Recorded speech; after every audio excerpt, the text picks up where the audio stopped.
El señor decano de la Facultad de Odontología, el doctor José Luis Montes, me encargó que en esta oportunidad, primero que todo agradecer que nos inviten a participar, es contarles qué es la Facultad de Odontología. Nuestra misión es la formación de cirujanos dentistas destacados y de excelencia con una fuerte formación científica, de formación técnica, humanista, ética y de gestión. Obviamente para la formación de un cirujano dentista que cubra las necesidades de la comunidad. Como Facultad de Odontología nosotros tenemos 3 sedes, una en Santiago, una en Viña del Mar y una en el Gran Concepción, en el sur de Chile. Contamos en este minuto con 3 clínicas odontológicas que en sumatoria son más de 320 sillones clínicos. También contamos con 3 pabellones quirúrgicos, uno en cada una de las sedes, que permite la administración de sedación total. Tenemos más de 280 académicos y el 86% de ellos tiene un grado de especialidad o de magíster. Todo esto nos ha hecho posicionarnos en nuestros 14 años de funcionamiento como la tercera mejor facultad de odontología en Chile y la mejor facultad de odontología del sistema privado. Para nosotros es un orgullo también tener excelentes posgrados que van desde el área de la periodoncia, ortodoncia, cirugía maxilofacial, rehabilitación oral, odontología pediátrica, entre otros, más también diplomados y magísteres. Pero bueno, lo importante que nos reúne el día de hoy es un tema muy interesante que lo va a presentar uno de nuestros destacados académicos que participa tanto en el área de pregrado y posgrado, que es el profesor doctor Jorge Nacuzzi Momares, con el tema que sería pernos en intraconducto en prótesis fija.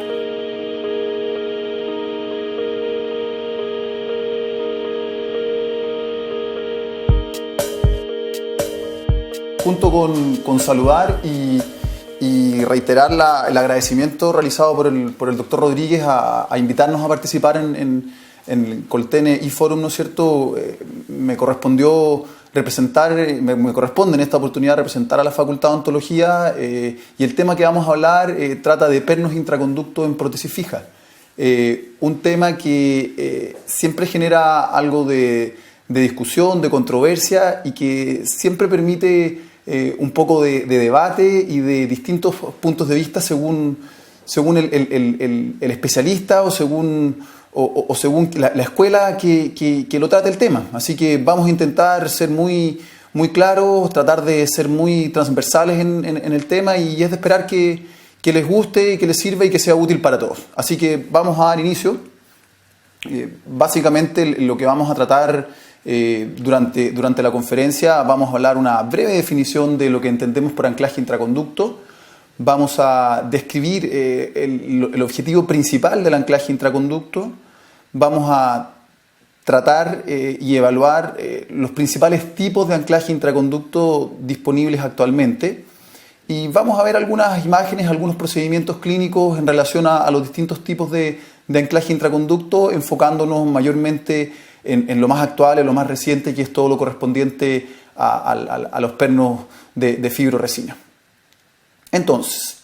si queremos iniciar, ¿no es cierto?, con un vocabulario común la conferencia que vamos a tratar, es necesario que definamos qué entendemos por anclaje intraconducto. Entendemos que es un artificio que permite reconstruir un muñón dentario cuando el remanente coronal de una pieza tratada endodónticamente es insuficiente como para otorgar retención, soporte y estabilidad al muñón protésico, donde posteriormente se alojará una prótesis fija. De esta sencilla y simple definición ya resalta y está destacado en color rojo, ¿no es cierto?, el principal objetivo que busca el anclaje intraconducto. Diversos autores, diversas publicaciones a lo largo de todos los últimos años, ¿no es cierto?, describen y llegan a un consenso de que el propósito principal de un poste intraconducto es retener la reconstrucción del muñón de un diente tratado endodónticamente que presenta una extensa pérdida de estructura coronaria y que posteriormente recibirá una prótesis fija. Esto está dicho por diversos autores en distintos años, ¿no es cierto?, en distintas publicaciones, y en general hoy en día se acepta ese consenso de cuál es el objetivo principal de utilizar anclaje intraconducto en prótesis fija. Por lo tanto, como ya les mencionaba, el consenso de la literatura es que el anclaje intraconducto tiene como objetivo, ¿no es cierto?, principal la retención del muñón protésico en piezas con un remanente coronario disminuido. Ejemplos que se puede apreciar claramente en la pantalla, ¿no es cierto?, piezas con tratamiento endodóntico en la parte superior, ¿no es cierto?, con una evidente falta o pérdida de estructura coronal y la necesidad de reconstruir ese muñón mediante anclaje intraconducto es lo que resulta evidente y es el objetivo que tiene este anclaje intraconducto.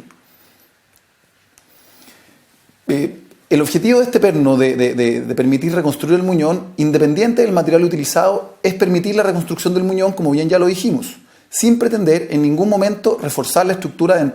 dentaria residual. Y ahí surge un segundo punto bastante importante que lo vamos a discutir y analizar a continuación. El material con el que se realice el anclaje intraconducto, sea pernos colados metálicos de aleaciones nobles, colados metálicos de aleaciones base o muñones reconstruidos con compósita anclados con sistema de pernos preformados, indistintamente en cualquiera de los materiales mencionados o ejemplificados acá o en cualquier otro que pudiéramos ejemplificar disponible, ¿no es cierto?, cumplen el mismo objetivo, es decir, permitir reconstruir el muñón protésico en piezas, como la imagen lo muestra, con poco o con escaso remanente dentario coronal. Entonces, el material no hace la diferencia, no significa que un perno colado más rígido o un perno metálico versus un perno preformado más flexible, de características más similares al tejido dentario, a la dentina específicamente, unos refuercen y otros no. Y ese es un tema que en general ha generado debate, ha generado discusión. Y si seguimos avanzando en relación a lo mismo, ¿no es cierto?, podemos decir que la decisión de colocar un poste debería estar basada solamente en la necesidad de retención, no como refuerzo de la pieza. Y ese es el punto que en general ha tenido un cambio, ha tenido un vuelco en los últimos años, tal vez en las últimas décadas, donde antes se pensaba y se consideraba que el anclaje intraconducto, que la utilización de un perno primeramente colado, de características muy rígidas, permitía reforzar la estructura de la pieza dentaria tratada endodónticamente. Y se pensó esto durante muchos años, considerando absolutamente necesario el anclaje intraconducto en todos los casos de piezas tratadas endodónticamente que fueran a recibir una prótesis fija como restauración definitiva, con el objetivo de reforzar la pieza dentaria, probablemente sobreindicando, ¿no es cierto?, este tipo de tratamiento. Tenemos evidencia hoy en día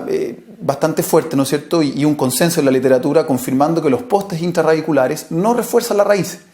Al revés y por el contrario, la sustancia removida durante la preparación del conducto tendería a debilitarla y por lo tanto a incrementar el riesgo de fractura y o perforación radicular durante la preparación y desobturación del conducto. Por lo tanto, con esto dejamos claro que no solamente el anclaje intraconducto no tiene como objetivo reforzar la raíz dentaria, sino que además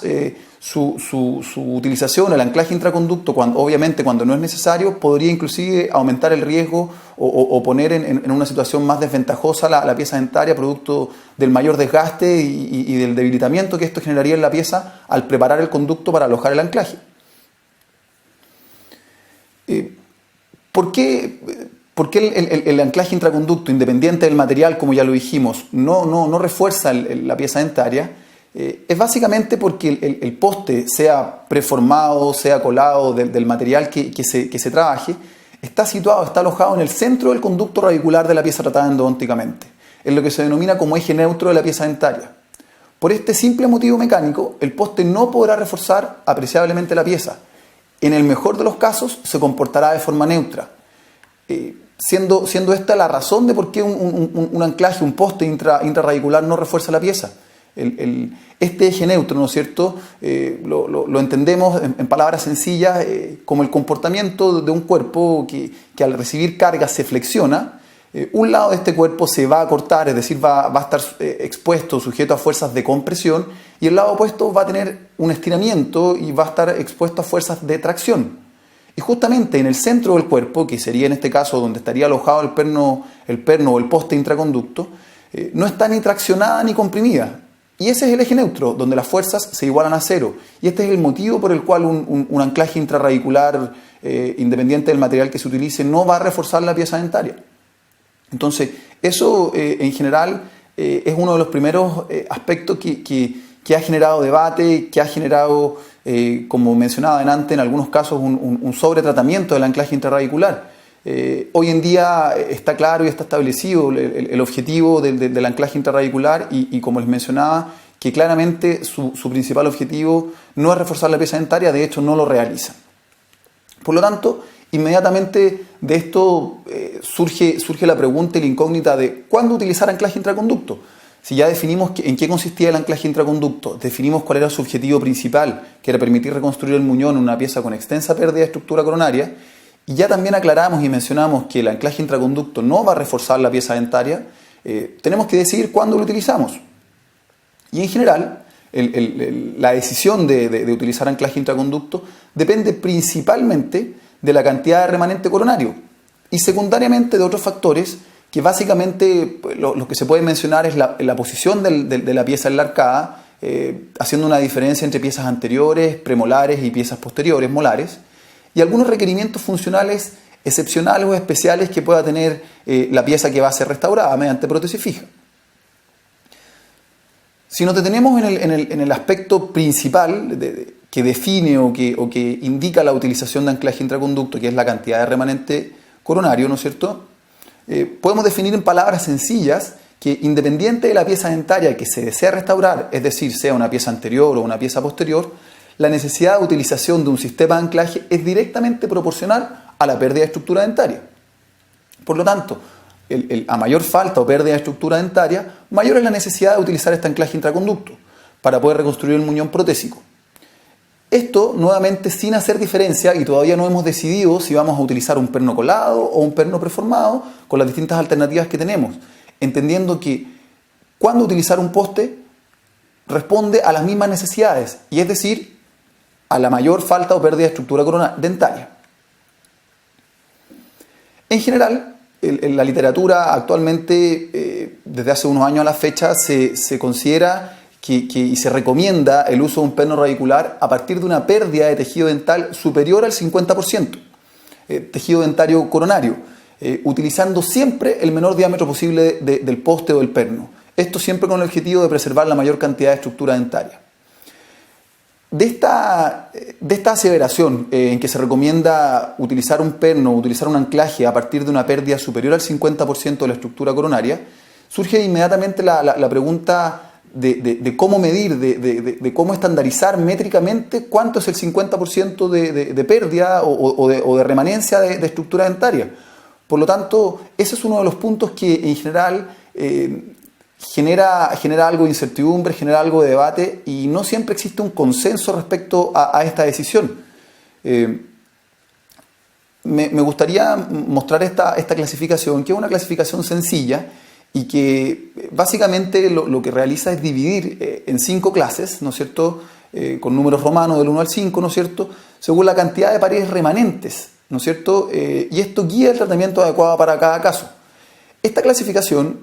no es infalible y no permite dar respuesta absoluta a todos los tipos de rehabilitación que se vayan a realizar en piezas tratadas endodónticamente con necesidad de anclaje intraconducto, pero acerca bastante, estandariza bastante la decisión y creo que aporta en ese sentido para tratar de unificar criterios y de permitir un tratamiento con una base un poco más sólida y no solamente de forma empírica o en forma aproximada. Si revisamos esta clasificación, define la clase 1, ¿cierto?, cuando tenemos 4 paredes cavitarias remanentes, es decir, en la situación del punto de vista del remanente coronario más favorable, donde la pieza dentaria sea una pieza dentaria anterior o posterior, va a estar con una remanencia de todas sus paredes periféricas y solamente va a tener el acceso endodóntico. En estos casos, ¿no es cierto?, como el ejemplo de la foto de esos premolares, ¿no es cierto?, donde solamente el tejido dentario perdido o ausente es el acceso endodóntico, que mientras más conservador mejor, ¿no es cierto?, desde el punto de vista biomecánico, se va a indicar solamente la reconstrucción directa del muñón y el posterior tallado de la pieza dentaria, la preparación biológica para la confección de una prótesis fija. Esto es obviamente considerando que esta pieza tuviera indicación de prótesis fija. Si no la tiene, con una remanencia de las 4 paredes y solamente la cavidad de acceso, claramente la restauración definitiva sería una restauración de tipo plástica, composite, ¿no es cierto?, resina compuesta, o en algunos casos amalgama, ¿no es cierto?, pero mayoritariamente resina compuesta. Pero entendiendo que lo que nos reúne hoy es prótesis fija y entendiendo que las indicaciones de prótesis fija no son solamente la pérdida o la disminución de aumentada de tejido dentario, en un caso como el que estamos viendo en la imagen con las 4 paredes remanentes, lo que se indicaría y lo que estaría adecuado sería la reconstrucción directa del muñón sin utilizar anclaje intraconducto. Es decir, en un caso como este no nos anclamos intraconducto porque no lo requeriríamos. Situación, ¿no es cierto?, muy similar cuando estamos en la clase 2, en donde tenemos 3 paredes cavitarias remanentes. Ejemplo, una cavidad ocluso proximal, ocluso mesial, ocluso distal, donde la propuesta es muy similar. Al tener 3 paredes cavitarias remanentes, se indica la reconstrucción directa del muñón, generalmente con materiales plásticos tipo resina compuesta, y el tallado, la preparación biológica y la confección del muñón protésico para la posterior prótesis fija, sin la necesidad nuevamente de anclarse intraconducto. Misma situación que nos vamos a enfrentar cuando estamos con 2 paredes cavitarias remanentes, es decir, una cavidad, por ejemplo, ocluso mesiodistal, donde la indicación también va a ser reconstrucción directa del muñón con materiales plásticos sin utilizar o sin la necesidad de anclaje intraconducto. Pasando a la clase 4, donde ya solamente tenemos una pared cavitaria remanente y donde evidentemente, como el ejemplo que estamos viendo acá, remanencia de la pared vestibular de ese premolar superior, vista oclusal, remanencia de esa pared vestibular, sí va a ser necesario la utilización de anclaje intraconducto para poder reconstruir este muñón que va posteriormente a recibir una prótesis fija unitaria. Y finalmente la clase 5, en que ya no tenemos paredes cavitarias remanentes, paredes axiales, donde también evidentemente se hace absolutamente necesario e imperativo la utilización del anclaje intraconducto para poder reconstruir el muñón protésico que recibirá la corona. Como les decía en el inicio, esta clasificación no es infalible porque las características de las paredes remanentes son muy importantes de considerar y evidentemente las características individuales, cuando hablamos, por ejemplo, voy a volver atrás, cuando hablamos, por ejemplo, de una cavidad MOD, existen distintos tipos de cavidades MOD con cajones más invasivos, menos invasivos, con mayor compromiso de las paredes. Por lo tanto, si bien esta clasificación norma y guía cuándo utilizar anclaje intraconducto, evidentemente siempre va a estar sujeto al análisis individual del caso, al criterio y a la decisión terapéutica individual al caso clínico. Considerando siempre, cuando hablamos de paredes remanentes, paredes con un mínimo de 1 milímetro de grosor dentinario, solamente paredes de esmalte sin soporte dentinario no se consideran, y evidentemente el volumen de las paredes, como les decía, con un mínimo de 1 milímetro de grosor. Por lo tanto, intentando hacer este acercamiento que nos guíe la decisión de cuándo anclarnos intraconducto o no, surge inmediatamente la necesidad importante y también con bastante evidencia en la literatura, con bastante evidencia científica, de la importancia que tiene el remanente coronario en una pieza tratada endodónticamente que va a recibir una prótesis fija, donde siempre que tengamos la posibilidad de tener un mayor remanente coronario, vamos a estar enfrentados a un mejor pronóstico de esa pieza dentaria. De aquello surge un concepto también bastante coincidente en la literatura que se denomina efecto férula, que lo definimos como una banda vertical de estructura dentaria en toda la periferia cervical, en los 360 grados, ¿no es cierto?, de la preparación para una prótesis fija, donde en general se considera, y en esto tampoco existe una estandarización exacta en la medida, pero en general como consenso se consideran paredes de una altura de 2 milímetros y también con un grosor mínimo de 1 milímetro. Esta banda de tejido dentario tiene bastantes beneficios y tiene bastantes características relevantes, tales como que otorga resistencia a la fractura de la pieza dentaria, del remanente dentario, aumenta la longevidad de la restauración propiamente tal, otorga o favorece la retención y permite que si se generan fracturas, estos tengan patrones más favorables o sean fracturas más restaurables, es decir, no sean fracturas irreversibles que indiquen la exodoncia de la pieza dentaria. Este efecto férula, como ustedes ven ahí en la imagen, ¿no es cierto?, esta banda de tejido dentario vertical en los 360 grados, de 2 milímetros de altura mínimo, resulta ser importante y fundamental el poder conseguirla y el poder obtenerla, independiente nuevamente del tipo de reconstrucción del muñón que vayamos a realizar. Es decir, si vamos a realizar una reconstrucción del muñón mediante un perno colado, o si vamos a realizar una reconstrucción mediante un perno de fibra y reconstrucción de muñón mediante resina, o reconstrucción directa del muñón sin anclaje intraconducto, perno colado con aleaciones base, o como les decía, perno colado con aleaciones nobles, el efecto férula es deseable y debe ser buscado en todos los casos, por todas las características que mencionábamos recientemente. En general existe bastante consenso en la literatura y diversos estudios concluyen que en las piezas tratadas endodónticamente se genera una alta concentración de estrés en la región cervical. Y la ausencia de esta férula cervical es un factor negativo determinante en el pronóstico de la pieza. Se propone, en caso de ausencia de esta férula, de esta banda de tejido dentario, la realización de alargamiento coronario y o tracción ortodóntica. Y en caso de no ser posible cualquiera de estos procedimientos, se indica el no considerar esta pieza como una rehabilitación definitiva, muchas veces indicando y llegando a la exodoncia de la pieza dentaria por el mal pronóstico que tendría la rehabilitación protésica fija en el caso de ausencia de este efecto férula. Como les decía, la literatura soporta la importancia de este efecto férula, indicando en su ausencia, como ven en este seguimiento, ¿no es cierto?, de este resumen de un caso clínico, en ausencia de efecto férula, la reconstrucción mediante anclaje intraconducto con un poste preformado, reconstrucción, el tallado y el alargamiento coronario, cirugía de alargamiento coronario para poder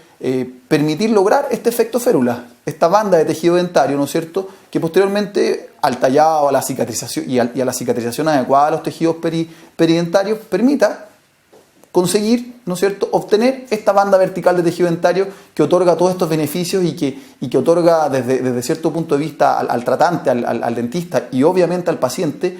una cierta seguridad, un pronóstico mucho más certero y más predecible que si no lo tenemos.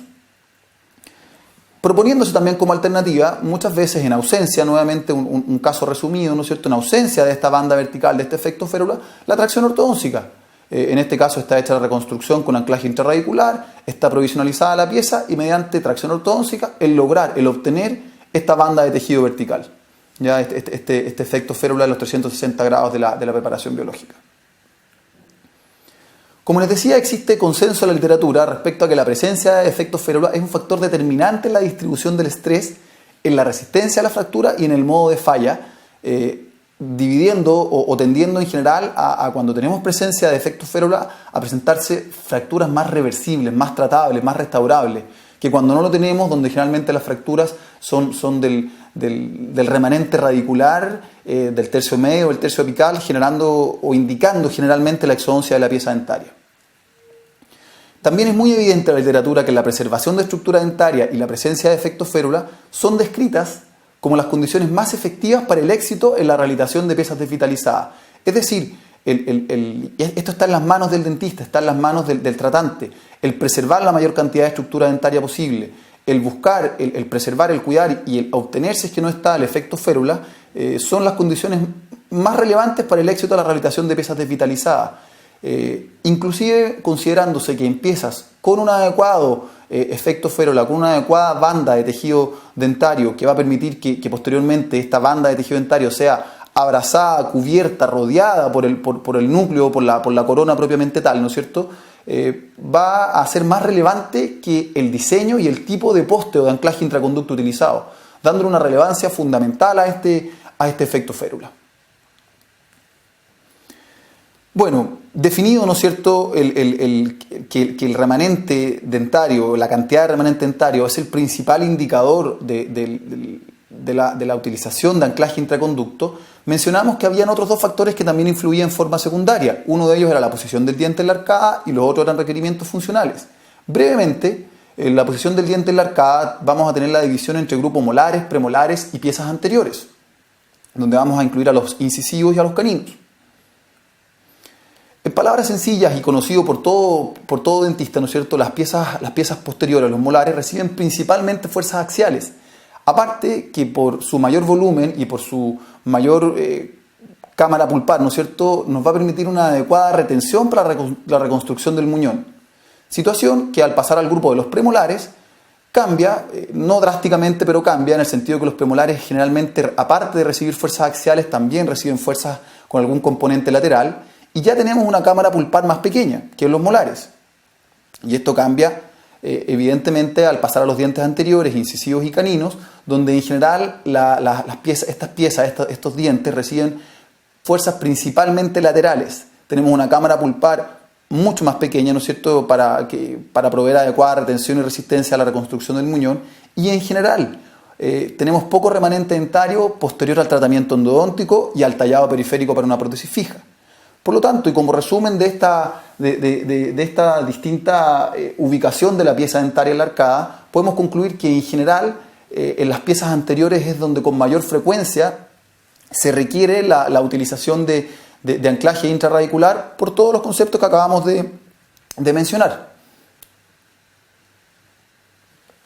Es decir, por el remanente dentario y por la dirección y por la magnitud de las fuerzas recibidas. Y tenemos como tercer factor, ¿no es cierto?, de decisión en cuándo utilizar anclaje intraconducto, algunos requerimientos funcionales, que en general, y en forma bastante resumida, vamos a tener la consideración de cuando una pieza tratada endodónticamente, como el ejemplo que ustedes ven acá, ¿no es cierto?, va a ser pilar de una prótesis fija rural. En estos casos, la fuerza va a tener una sobredemanda, un sobreesfuerzo funcional y con la posibilidad también de recibir algunas fuerzas con un componente más lateral, independiente si está ubicada en el sector posterior o anterior. Muchas veces indicando esto la mayor necesidad de anclaje intraconducto para estabilizar el muñón. Y lo mismo cuando tenemos piezas dentarias desvitalizadas que van a ser rehabilitadas con prótesis fija y que van a ser pilar de una prótesis removible. Como el ejemplo que ustedes ven acá, donde la presencia del complejo retentivo del aparato protésico removible va a implicar necesariamente una sobrecarga, un sobreesfuerzo y la recepción de fuerzas con un componente lateral que muchas veces va a implicar la necesidad de utilizar anclaje intrarradicular a pesar de tener un remanente coronario abundante. Por lo tanto, entendiendo cuáles son lo que guía la necesidad de utilizar anclaje intrarradicular, pasamos de lleno a la parte más clínica, a la desobturación y preparación de los conductos, donde un aspecto fundamental y largamente conocido, ¿no es cierto?, que hace referencia al largo del anclaje intraconducto, se define siempre que el poste debe ser tan largo como sea posible, respetando siempre un sello mínimo de 4 a 5 milímetros apical. Su largo, visto desde otro punto de vista, del punto de vista clínico, debe ser como mínimo del mismo largo de la corona clínica. Es el mínimo que tenga el mismo largo de la corona clínica. Idealmente, su longitud debe ser 2/3 de la longitud radicular y debe anclarse en al menos la mitad de la longitud de la raíz con soporte óseo. Por lo tanto, estas 4 consideraciones que norman o que hacen referencia al largo del anclaje intraconducto son fundamentales, siendo siempre importante recordar y destacar que siempre el asentamiento de cualquier tipo de anclaje intraconducto debe ser de forma pasiva. ¿Cuál es la importancia del largo del anclaje intraconducto? En general, las espigas cuya longitud es igual o mayor a la corona clínica fracasan muy poco. Dicho en algunas estadísticas antiguas pero muy válidas, un trabajo clásico en anclaje intraradicular indica que solo el 2,5 de las espigas cuya longitud es igual o mayor a la corona clínica fracasó. Y el fracaso es inversamente proporcional al largo de la espiga. Por lo tanto, si lo vemos desde el punto de vista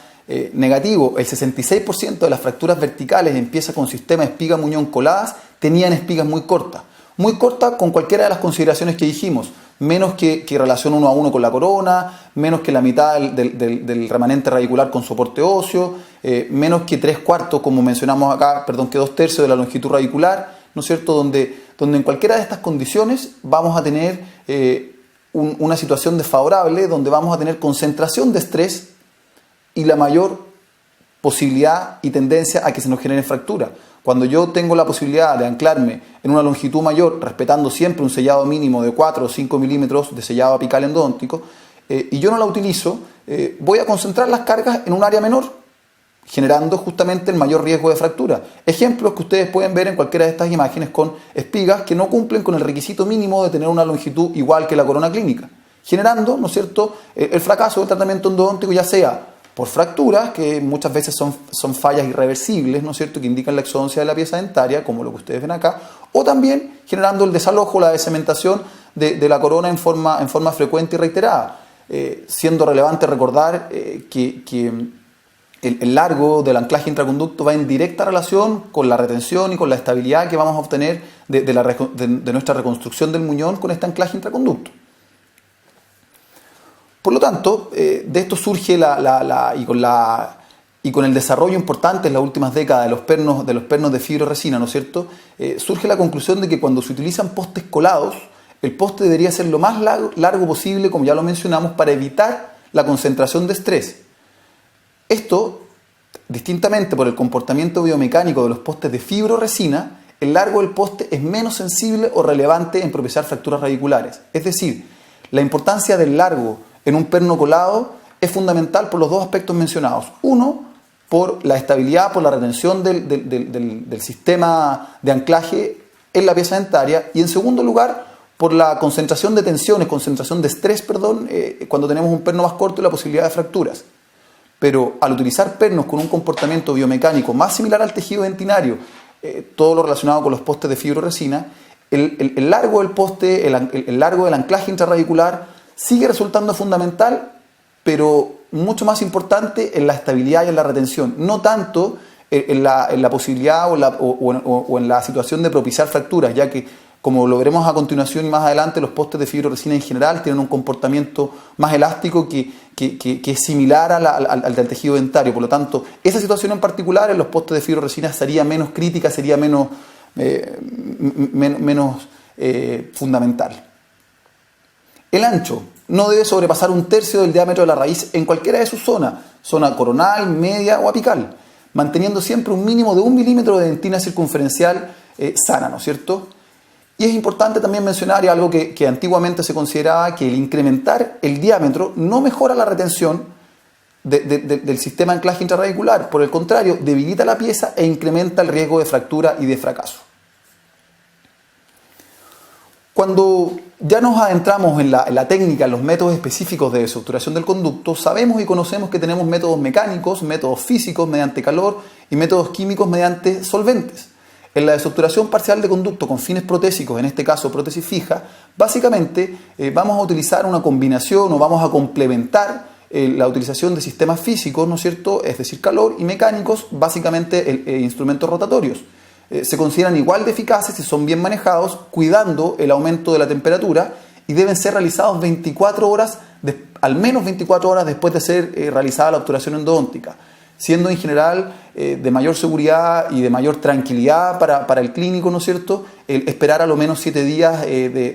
posteriores al relleno endodóntico, a la obturación endodóntica.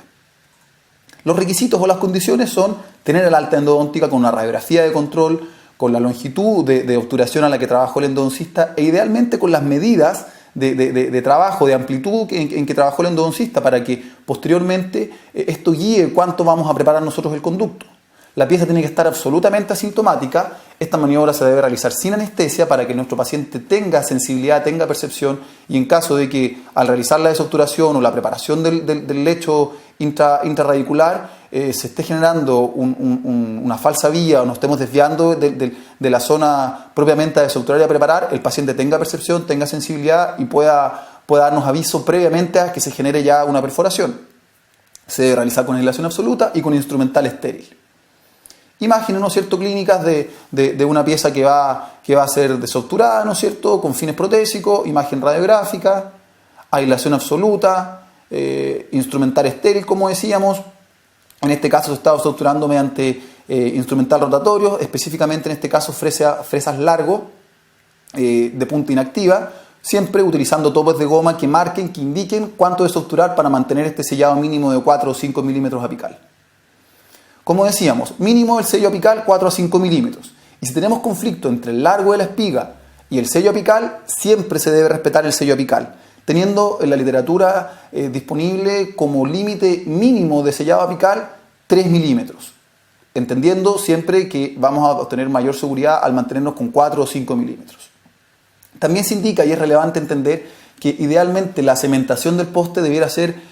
lo más rápida e idealmente inmediata a la desobturación y la preparación del conducto. Esto con el fin de evitar la posible contaminación del tratamiento endodóntico que está ya con la desobturación parcial realizada.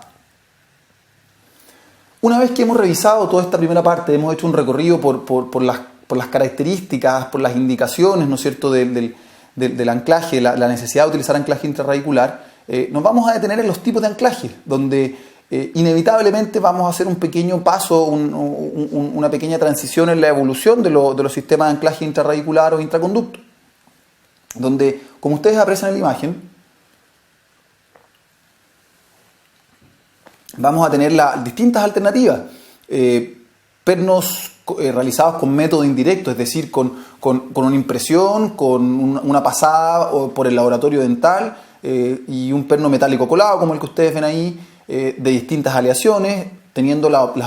también las alternativas de pernos preformados, también de distintos materiales, pernos de titanio, pernos de acero inoxidable, pernos de fibroresina, que es el desarrollo más actual y lo que ha tenido el mayor boom del punto de vista del anclaje intraradicular en los últimos años. Si hacemos una clasificación sencilla, ¿no es cierto?, los podemos definir en colados, que tienen método indirecto, donde mencionábamos podemos tener aleaciones nobles y no nobles, y en preformados, donde podemos tener metálicos, cerámicos y pernos de resina reforzados con fibra. Si nos detenemos en los pernos colados, que son estructuras, ¿no es cierto?, artificios con una amplia historia de uso, que presentan una gran versatilidad, realizados durante muchos años con altas tasas de éxito, actualmente todavía se siguen realizando, ¿no es cierto? No creo adecuado el mencionar o el dejar la idea de que los pernos colados están prohibidos o están absolutamente abolidos de las instancias odontológicas. De hecho, se indican con una prácticamente preponderancia absoluta sobre pernos preformados cuando es necesario realizar cambios en el eje corono-radicular de la pieza, ¿ya? Indicado también en coronas de sustitución, donde los pernos preformados difícilmente cumplirían esta función. Se pueden realizar en distintas aleaciones, como ya lo habíamos mencionado, y en general, obviamente, dependiendo de la aleación, tienen altos módulos de elasticidad que son siempre mayores que los tejidos dentinarios. Como les mencionaba, inevitablemente un perno colado requiere del método indirecto, es decir, toma de impresión con la precisión adecuada, trabajo de laboratorio con relación de estos modelos, ¿no es cierto?, con antagonista, con montaje de los modelos, con todo el paso de encerado, ¿no es cierto?, y de colado de la estructura. Y la prueba, ajuste y cementación en boca. Y en esto se genera una primera situación, y es que en el paso entre la desobturación, la impresión y la recepción en clínica de los pernos colados y la cementación, siempre hay un lapso. Y ese es un lapso de tiempo que es importante cuidar, que no se genere la contaminación del tratamiento endodóntico que se encuentra inclusive con la desobturación parcial. Y ahí el rol de un provisorio adecuadamente adaptado, adecuadamente rebasado y ajustado resulta fundamental. Tenemos imágenes de distintos pernos colados metálicos, ¿no es cierto?, con distintas aleaciones con alto contenido, aleaciones nobles, ¿no es cierto?, con alto contenido de oro, logrando resultados bastante adecuados. Nótese que siempre tenemos la presencia de efectos férula de distintas magnitudes, mientras mayor sea mejor, ¿no es cierto?, como ya lo mencionábamos, con un alto ajuste, como ustedes ven acá, con una correcta anatomía, tanto de las paredes axiales como en este caso la vista de la cara palatina. Acercamientos, ¿no es cierto?, a la misma situación, en distintas aleaciones, en este caso en metales base, ¿no es cierto? También debemos lograr los mismos resultados de buena adaptación de la estructura protésica al remanente dentario. Les mencionaba que tal vez una de las indicaciones en que todavía siguen preponderando sobre los pernos preformados es la corrección del eje corono-radicular, donde un perno preformado difícilmente va a lograr esto, ya que el perno preformado va a seguir en general la inclinación que tiene la parte radicular de la pieza dentaria, no pudiendo modificar el muñón protésico, la parte coronaria, adecuadamente. Si recordamos que la indicación o el objetivo, del anclaje intraconducto es permitir reconstruir el muñón protésico, si es que el anclaje intraconducto tiene una emergencia totalmente excéntrica de este muñón, no va a cumplir de buena forma su función, como los ejemplos que tenemos ahí en diagrama, en radiografía, ¿no es cierto? Y ejemplos más evidentes intraorales donde ustedes ven piezas con una relación, con una divergencia, ¿no es cierto?, importante en sentido vestibular, y donde yo requiero corregir este eje corono-radicular, lo vamos a hacer desde el punto de vista protésico, y si utilizáramos un perno preformado, el perno preformado va a seguir el mismo eje que tiene esta pieza dentaria, y lo que necesitamos es corregir hacia palatino, corregir esta inclinación. Por lo tanto, acá los pernos colados creo que siguen teniendo un importante papel.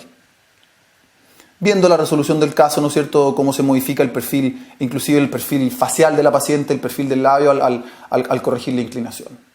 Pasamos a los pernos preformados, donde vamos a tener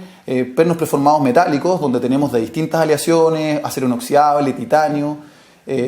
que en general tienen superficie roscada, que no es para roscarlos activamente en el remanente, sino que es para permitir retención para el cemento con el que se va a fijar. Tiene una cementación pasiva, como decía, y se pueden cementar con distintos tipos de cementos. Cementación convencional, fosfato de zinc, vidrio, ionómeros, o cementos de resina. En general, estos pernos también tienen un módulo de elasticidad, al igual que los colados, mucho más alto, mucho más elevado que el remanente dentario, que la dentina radicular. Dependiendo de la aleación, ¿no es cierto?, los pernos preformados metálicos de titanio con valores cercanos a los 100, 120 y los de acero inoxidable cercanos a los 200 gigapascales. Ambos valores mucho más altos.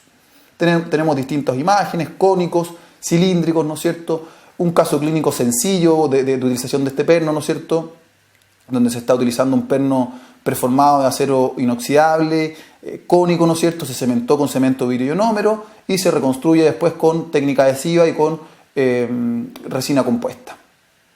Pasando al grupo de pernos preformados cerámicos, donde básicamente tenemos los pernos de circonio que empiezan a cumplir con los objetivos de mayor estética, que los pernos colados y los preformados metálicos no cumplían. Estos pernos sí son blancos, son estéticos, son muy biocompatibles, tienen una alta radiopacidad, lo cual es positivo, ¿no es cierto? Pero la principal o las principales desventajas que tienen es que son muy difíciles de remover, son de una dureza muy alta y tienen un alto módulo de elasticidad, sobre los 200 gigapascales, generando una concentración elevada de tensión, teniendo un comportamiento poco uniforme en cuanto a la transmisión de las cargas, propiciando la posibilidad de fractura. Tienen poco uso actualmente y han dado paso desde el punto de vista de los pernos preformados estéticos, ¿no es cierto?, a los pernos preformados de fibroresina, que a mi parecer son los que actualmente han tenido un mayor desarrollo, han tenido una muy buena performance en los últimos años, demostrando buenos resultados en estudios in vitro, en estudios clínicos, ¿no es cierto?, retrospectivos, prospectivos, y siendo probablemente una alternativa que inevitablemente ha ido ganando usuarios por todas las ventajas que ellos tienen. Por lo tanto, si revisamos y sencillamente vemos cuál es su composición a grosso modo, están formados por una matriz, que generalmente es una matriz de resina epoxi, ¿no es cierto?, por fibras que son de dirección unidireccionales y que constituyen el refuerzo de estos pernos, y por un agente de unión que va a unir o va a permitir unir estas fibras que son el refuerzo con esta matriz de resina que rodea los pernos. En general existen fibras de carbono que fueron el primer desarrollo de este tipo de pernos, que el gran problema que tenían era que no cumplían satisfactoriamente con la parte estética, ya que tenían un color oscuro negro. Fibras de cuarzo y fibras de vidrio que sí cumplen con la parte estética y que son los que han tenido el desarrollo continuado en los últimos años. Los pernos preformados de resina, ¿no es cierto?, reforzados con fibra, tienen, como les decía, de refuerzo la presencia de estas fibras, que en acercamiento microscópico, ¿no es cierto?, ustedes pueden ver estos verdaderos manojos de fibras unidireccionales que son los que le dan el refuerzo, ¿no es cierto?, al poste, y que van a ir completamente embebidos en la matriz de resina, ¿no es cierto?, con las distintas vistas, con un corte transversal, ¿no es cierto?, a menor magnificación y a mayor magnificación. Los postes de resina, ¿no es cierto?, y empezamos acá a evaluar y a entender cuáles son sus principales ventajas sobre todos los otros, poseen un módulo de elasticidad similar al de la dentina, lo que mejora la distribución de fuerzas a lo largo de las raíces.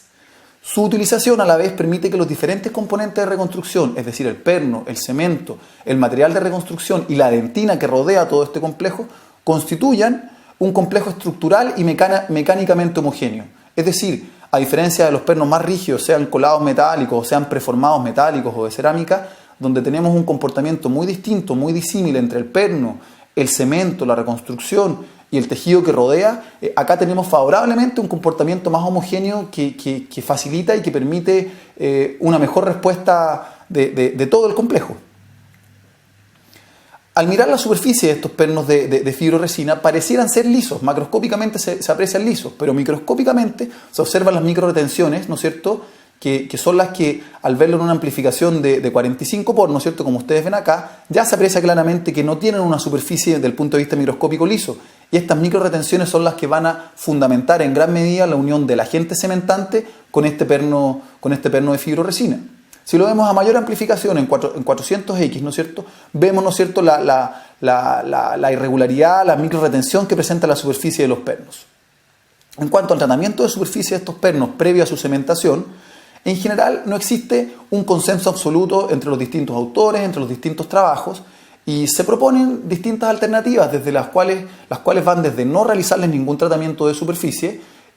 a realizarles grabado con ácido ortofosfórico, a realizarles algún tratamiento con arenado, ¿no es cierto?, con silanizado, con adhesivo, ¿no es cierto?, pero en general no existe un consenso absoluto en qué realizar respecto al tratamiento de superficie. Probablemente uno de los motivos de que no existe un consenso es que este justamente no constituye el eslabón más débil del complejo perno-cemento-dentina. En general la unión del cemento con el perno es bastante confiable y es bastante duradera y no es la zona donde se presentan la mayor cantidad de fallas en este tipo de sistema.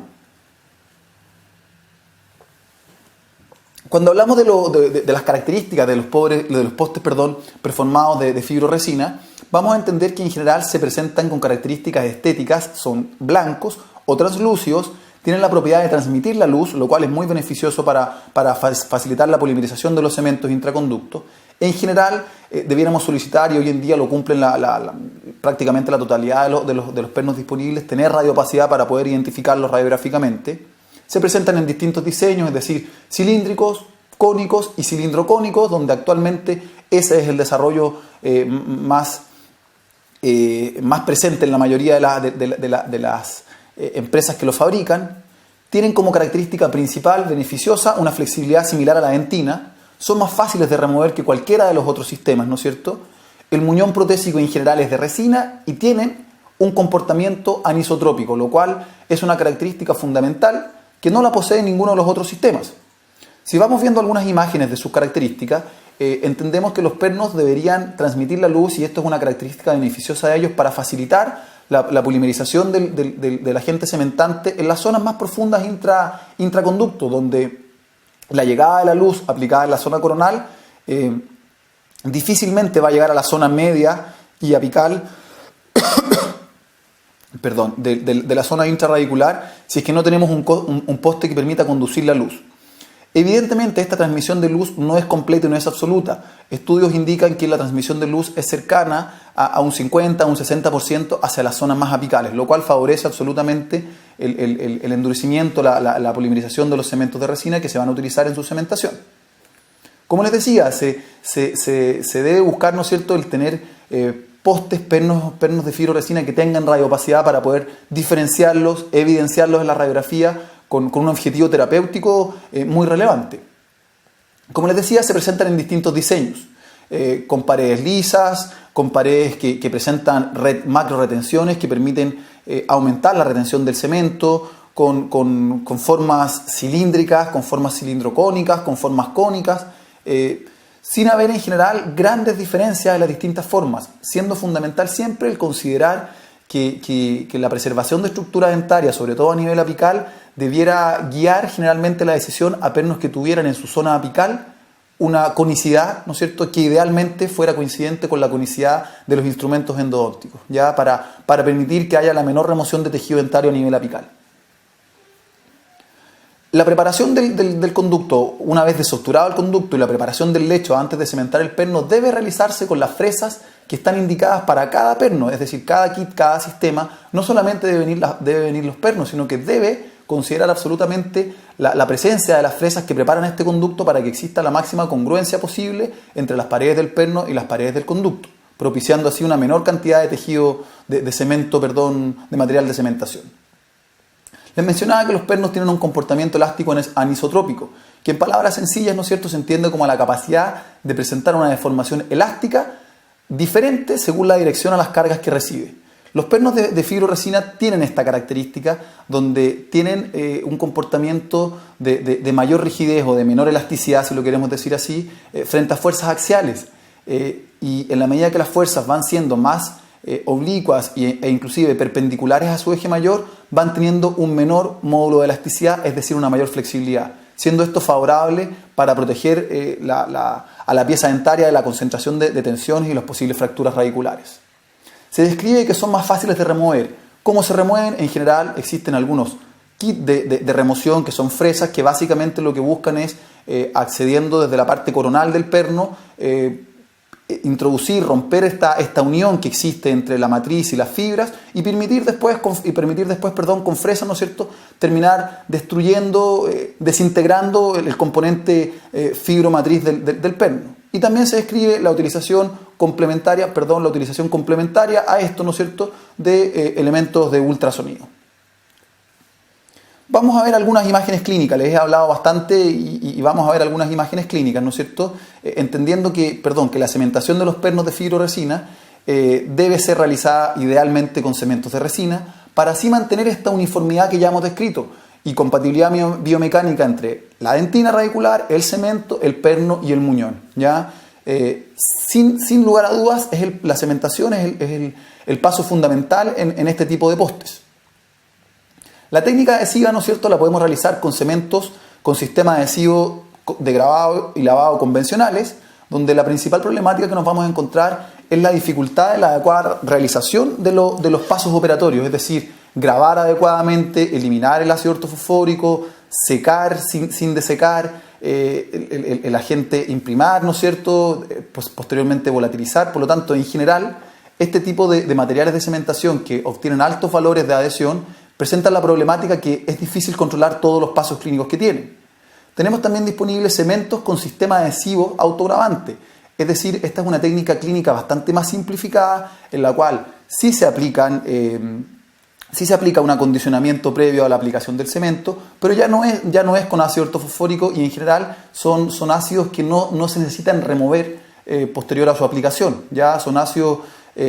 más débiles, ¿no es cierto?, ácidos orgánicos que facilitan y simplifican la técnica. Y teniendo también un grupo de cementos autogravantes y autoadhesivos, que es la técnica clínica más sencilla, la cual es el cemento, ¿no es cierto?, es autogravante y autoadhesivo, y acá la técnica es más sencilla, pero en general se podrían obtener valores de adhesión y potencial microfiltración mayor que cuando sí se utilizan sistemas adhesivos. Respecto a la polimerización de los cementos, podemos utilizar cementos duales o cementos de autopolimerización, estando contraindicados los cementos de fotopolimerización por la dudosa llegada de luz a las zonas más profundas del conducto. Si es que usamos cementos duales, debiéramos buscar que estos cementos no dependieran de la luz para iniciar su polimerización. Una vez que hemos definido todo el recorrido que hemos tenido durante la conferencia, nos corresponde ahora decidir qué tipo de poste usar. Mencionamos cuáles eran los objetivos, mencionamos cuándo se indicaban, mencionamos distintos tipos de postes con sus ventajas, con sus desventajas, y ahora nos corresponde decidir qué poste usar. Y en general, la restauración de dientes tratados endodónticamente ha evolucionado desde niveles y conceptos empíricos, antiguamente, hacia la aplicación de conceptos biomecánicos para guiar las decisiones terapéuticas. Entendiendo así y existiendo bastante consenso que resulta fundamental el minimizar el sacrificio de tejido dentario, especialmente en el área cervical, con el propósito de obtener efectos férula. Es decir, siempre es importante, y volver a recalcar el tema de la remanencia de tejido dentario, siempre se propone utilizar procedimientos adhesivos, tanto a nivel coronario como radicular, para optimizar la estabilidad y retención de la restauración.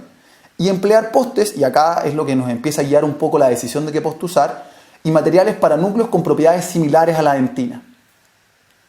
Por lo tanto, para disminuir el riesgo de fracturas, el poste debería tener un módulo de elasticidad similar al de la dentina, para así ayudar en la distribución uniforme del estrés y no concentrar cargas como suele pasar con los pernos colados o en general con los pernos más rígidos. Si revisamos someramente y en forma aproximada los módulos de elasticidad de los componentes que intervienen en el anclaje intraradicular, vamos a entender que la dentina tiene un módulo de elasticidad cercano a los 18, 20, 25 gigapascales, que los postes de fibroresina tornan en torno a esos mismos valores, 25, 20, 40, ¿no es cierto?, en relación con algunas diferencias en los distintos tipos según la cantidad de fibra que tenga presente. Los postes colados tienen de aleación de alto contenido de oro, tienen 85 gigapascales, y así como ustedes ven en la pantalla, ¿no es cierto?, va aumentando el módulo de elasticidad, por lo tanto va aumentando la rigidez de los distintos tipos de pernos según lo que elijamos. Y si consideramos que los postes de fibroresina poseen propiedades de elasticidad similares a la dentina, permiten una distribución relativamente uniforme del estrés, ¿no es cierto?, entre el diente y los tejidos de soporte, generando un efecto protector contra las fracturas radiculares. Por el contrario, postes más rígidos con un módulo de elasticidad muy superior a la dentina, como son todos los mencionados, el estrés se transmite y se concentra internamente, sobre todo a nivel apical, incrementando el riesgo de fracturas radiculares irreversibles o también conocidas como falla catastrófica. Aparte de esta evidente ventaja biomecánica que presentan los postes de fibroresina, también, ¿no es cierto?, se menciona largamente en la literatura que simplifica y agiliza el procedimiento de restauración, ya que se evita el paso del método indirecto. Ya no hay laboratorio. En la misma sesión en que se desobtura, se prepara el conducto, se cementa y se reconstruye al utilizar este tipo de pernos. Son relativamente más fáciles de remover, ya lo mencionamos, ¿no es cierto?, y tienen propiedades ópticas y estéticas mucho más favorables. Por lo tanto, existe un cierto consenso en la literatura científica en que la presencia de un poste de fibroresina, las fracturas radiculares son muy poco frecuentes, son muy raras, y cuando se presentan, en general son restaurables. Siendo la decementación en la interfase cemento-estructura dentaria la falla más común de este tipo de sistema de poste fibroresina. Por lo tanto, si intentamos entender y explicar por qué ocurriría esto, podemos someramente, en virtud del tiempo, recordar todas las dificultades que nos presenta la técnica adhesiva intraconducto, donde vamos a enfrentarnos a tejidos con características alteradas por los irrigantes endodónticos, por los cementos endodónticos, por la dificultad en el control de la temperatura de cuando desobturamos, por el control de la humedad intraconducto. Vamos a tener una dificultad mucho mayor en el acceso para el control del grabado, del lavado, del secado, de la aplicación del adhesivo, ya que estamos en un lugar donde no obtenemos visión directa, que es adentro del conducto. Vamos a tener que los cementos de resina, que son los que se utilizan en estos casos, sufren, al igual que todas las resinas, contracción de polimerización. Y eso va a ser un punto fundamental que vamos a conversar a continuación.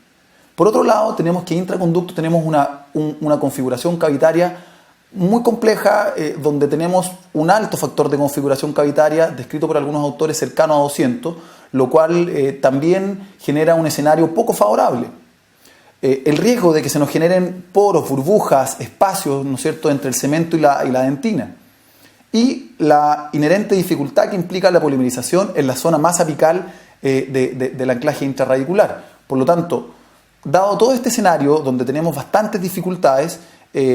generalmente se entiende por qué es ahí donde se genera la mayor falla de este tipo de reconstrucciones, en la unión entre el cemento y la dentina radicular. Ahora, para todas estas dificultades, o para la gran mayoría de estas dificultades, existen formas de manejarlas o de intentar disminuir su relevancia.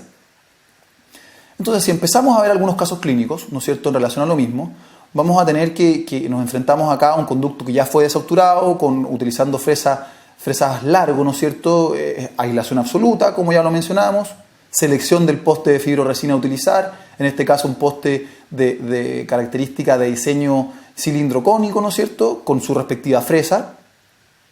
prueba del perno de asentamiento del perno una vez preparado el conducto,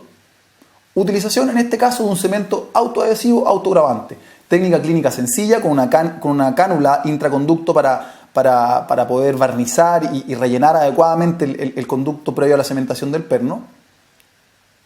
posicionamiento del perno, retiro de excesos, ¿no es cierto?, y polimerización. En este ejemplo, ¿no es cierto?, resulta bastante sencillo, bastante expedito, y en la misma sesión donde desobturamos, preparamos, cementamos y terminamos reconstruyendo la pieza dentaria, permitiéndonos inclusive, en algunos casos, según lo estima el clínico, hacer la preparación biológica en la misma sesión y dejar provisionalizada la pieza dentaria. Otro concepto importante y que viene de la mano del desarrollo en los últimos años, y me gustaría que lo revisáramos, es la técnica del monobloque funcional, donde vamos a tener un concepto, ¿no es cierto?, que en realidad resulta bastante atractivo para los clínicos, buscando simplificar y permitir dar respuesta a muchas de las dificultades que se nos presentan en la cementación y en la reconstrucción en general de piezas tratadas endodónticamente, donde vamos a entender y definir este monobloque funcional como un sistema multicapa formado por la pieza dentaria, ¿no es cierto?, con una restauración sin interfaces, donde la secuencia entre el adhesivo, la dentina radicular, el cemento de resina, el poste, el material del muñón y la corona resulta crítica y se busca tener ausencia de interfaces débiles. Por lo tanto, se describe que una restauración exitosa ofrece continua fuerza y resistencia entre la dentina remanente y la restauración final. ¿Qué entendemos, ¿no es cierto?, en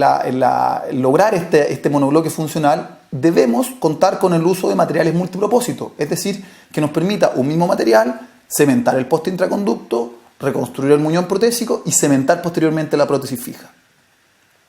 Y es aquí donde tenemos este tipo de materiales, ¿no es cierto?, que cuentan con la facilidad de un sistema adhesivo, donde vamos a tener un acondicionador no enjuagable, como ustedes ven acá, el cual se aplica durante 30 segundos en la zona coronaria, en la zona intraconducto con un tip intraconducto. Se eliminan los excesos con un cono de papel, se volatiliza,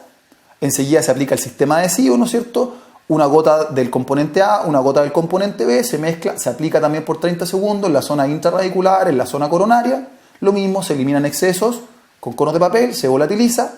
y enseguida, ¿no es cierto?, este sistema adhesivo que es de autocurado, no requiere luz, por lo tanto no nos preocupamos al utilizar este tipo tanto de acondicionamiento, como están viendo, como de adhesivo, solucionamos el tema de la complejidad de el grabado intraconducto, el lavar, el retirar excesos, y también no nos complica el tema de la polimerización en las zonas más profundas, ya que este sistema adhesivo es de autopolimerización. Enseguida, como les decía, se introduce el material de cementación con la cánula intraconducto dentro del conducto, desde apical hacia coronario, se posiciona el perno, ¿no es cierto?, se fotopolimeriza y se termina reconstruyendo en la misma sesión con el mismo material el muñón. Fotopolimerizándolo finalmente y permitiendo en la misma sesión cementar el perno y reconstruir el muñón con el mismo material. Posteriormente, este mismo material con el cual cementamos el perno y reconstruimos nos servirá para cementar la corona definitiva cuando corresponda realizarlo en la sesión final. Por lo tanto, entendemos que este monobloque funcional funciona y existe gracias a la presencia de este tipo de materiales multipropósito que nos permiten este comportamiento homogéneo, uniforme con un mismo material. Veamos un caso clínico. Tenemos la situación inicial, ¿no es cierto? Pieza 2.1 con una pérdida de estructura evidente, realización de la desobturación del conducto con las condiciones que ya conversamos durante la presentación, aislación absoluta, control radiográfico, ¿no es cierto? Puede ser con alternancia entre métodos físicos, calor, ¿no es cierto? Y elementos rotatorios.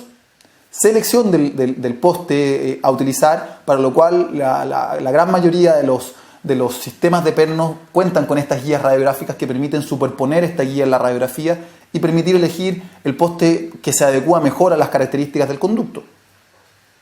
Posteriormente, elegimos el perno, preparamos el lecho intraconducto con la fresa que le corresponde al perno elegido. Se prueba el asentamiento del poste a la longitud que habíamos definido, ¿no es cierto?, previamente. Si es necesario recortar el perno, si es que excede en oclusal en forma excesiva, se recorta el perno en este momento antes de la cementación idealmente. Y el material que se elige, ¿no es cierto?, que en este caso es el material que ustedes están viendo aquí, ¿no es cierto?, que se llama un material multipropósito que nos va a permitir cementar y reconstruir. Aplicación, ¿no es cierto?, del acondicionador no enjuagable por 30 segundos. Eliminación, ¿no es cierto?, de excesos con conos de papel y con aire. Enseguida, aplicación del adhesivo. Ustedes están viendo acá la parte coronaria con un pincel. Intraconducto tiene que ser con un tips que permita la entrada de intraconducto. Y de la misma forma se eliminan excesos con conos de papel, con aire, ¿no es cierto?, de la jeringa triple. Y posteriormente,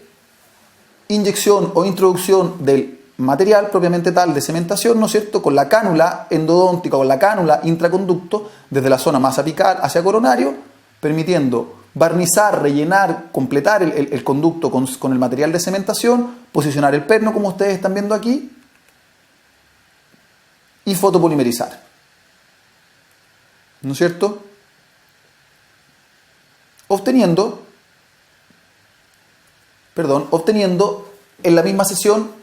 la cementación del perno y posteriormente la posibilidad de reconstruir el muñón, para lo cual específicamente este material Paracord dispone de estas matrices que permiten completar, rellenar nuevamente, ¿no es cierto?, esta matriz con el mismo material Paracord, ¿no es cierto?, con la misma resina dual, posicionarlo sobre la cabeza del perno y fotopolimerizarlo o esperar su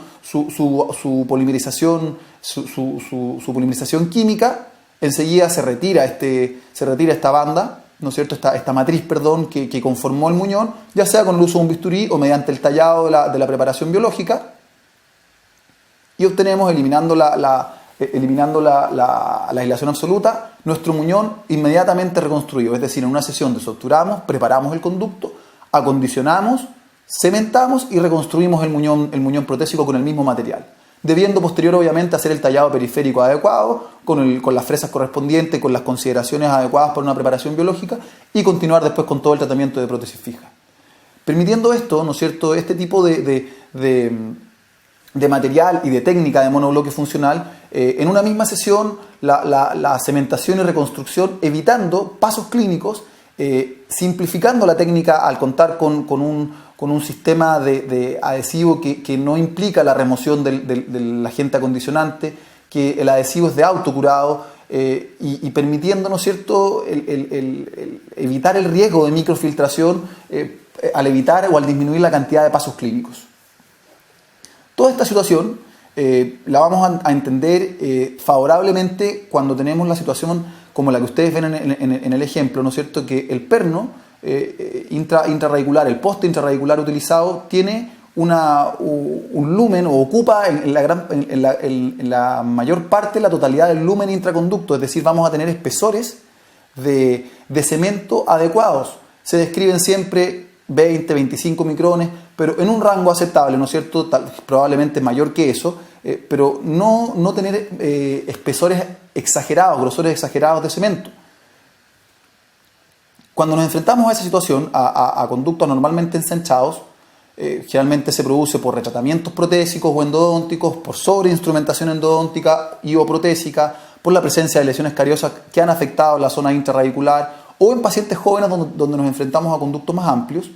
nos vamos a ver enfrentados a situaciones clínicas o radiográficas como las que ustedes ven ahí, conductos anormalmente ensanchados que van a implicar en la utilización de un sistema de fibroresina inevitablemente grosores de cemento mucho mayor,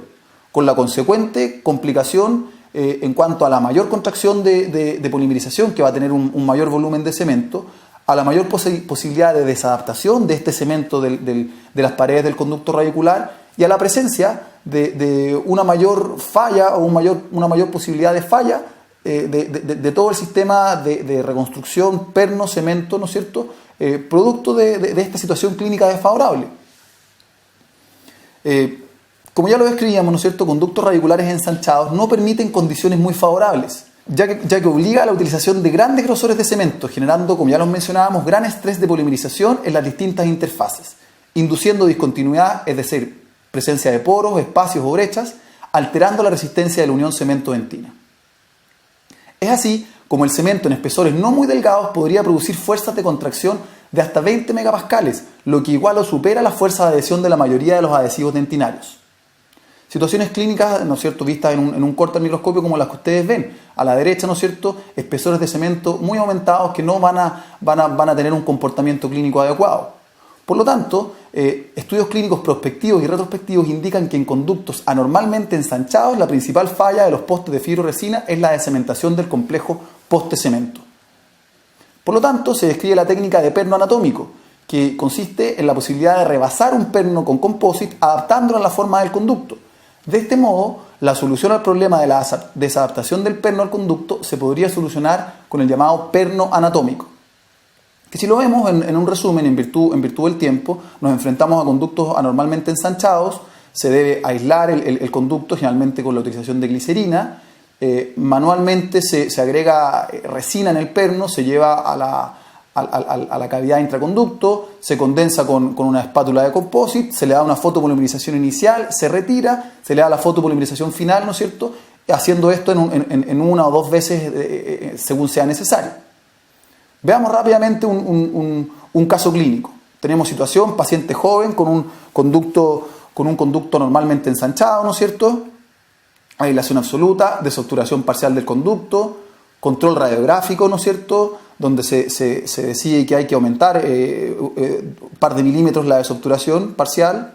conducto desobturado en forma definitiva ya, ¿no es cierto?, adecuada,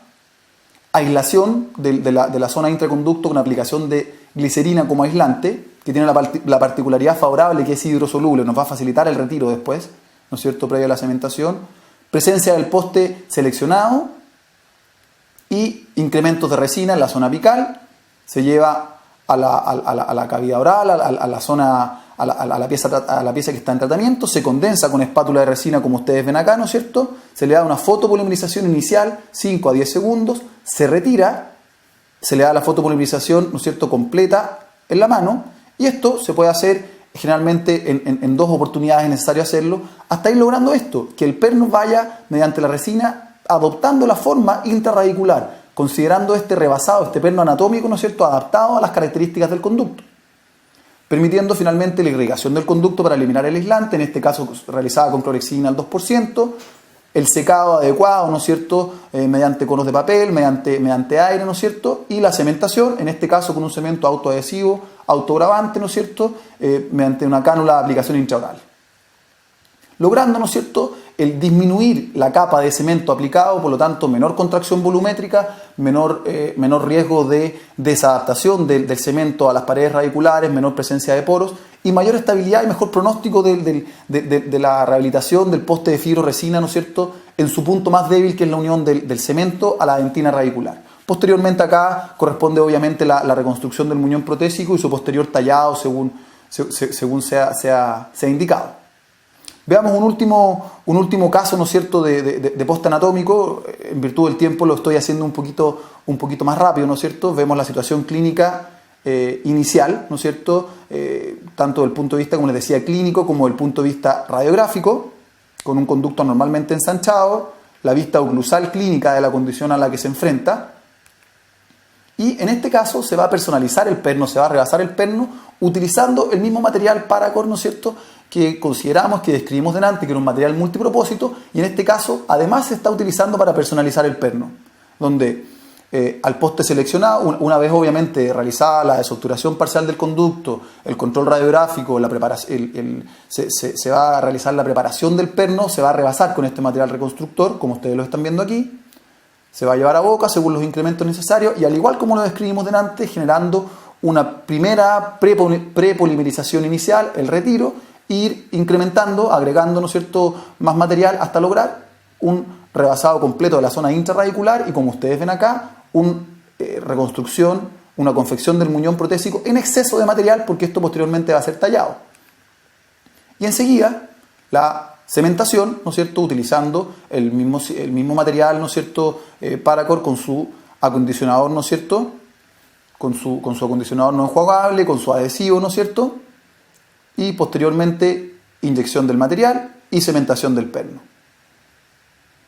Vista radiográfica del caso concluido, vista clínica del caso concluido, permitiendo, como les decía, mejorar la condición de esta pieza que tiene un conducto normalmente ensanchado y que si no lo rehabilitamos de esta forma, las otras alternativas que hubiéramos tenido hubiera sido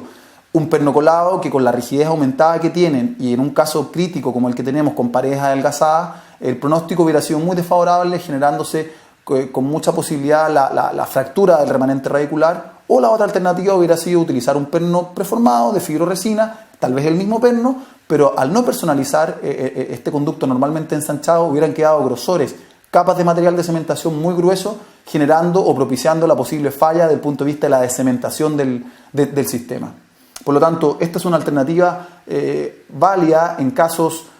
tal vez de ensanchamientos aumentados, en casos más críticos como el que tenemos, pudiendo mejorar el pronóstico de una pieza que evidentemente presenta un deterioro, una disminución de su contenido, como ustedes ven acá, coronario y también radicular, y generalmente con un pronóstico dudoso, pero de esta forma poder mejorar o aumentar un poco la vida adecuada de esta pieza dentaria. Eso, disculpen la velocidad al final, estábamos un poquito contra el tiempo, así que agradecerles el que nos hayan invitado como universidad, el que me hayan invitado a mí particularmente a realizar la exposición. Espero haya sido útil, haya sido interesante y estoy a la espera de si hay alguna consulta, algún comentario de ustedes. Muchas gracias. Me parece muy interesante volver a reiterar, como le decía, un agradecimiento y darme cuenta, por lo menos ahora, en el momento mismo en que estoy viendo la cantidad de gente que está conectada, las preguntas de distintas partes, el interés que se genera, y me parece una oportunidad muy buena de poder estar conectado con muchos colegas, con muchos dentistas, ¿no es cierto?, en distintas partes de Latinoamérica, ¿no es cierto? Escuché, ¿no es cierto?, de distintos países por lo que ustedes mencionaban, y lo cual lo encuentro una tremenda oportunidad, a la vez también un tremendo desafío poder satisfacer las preguntas, poder responder a lo que solicitan, pero me parece una muy buena alternativa de poder intercambiar en forma no presencial información, de poder intercambiar a la distancia conocimientos, conceptos,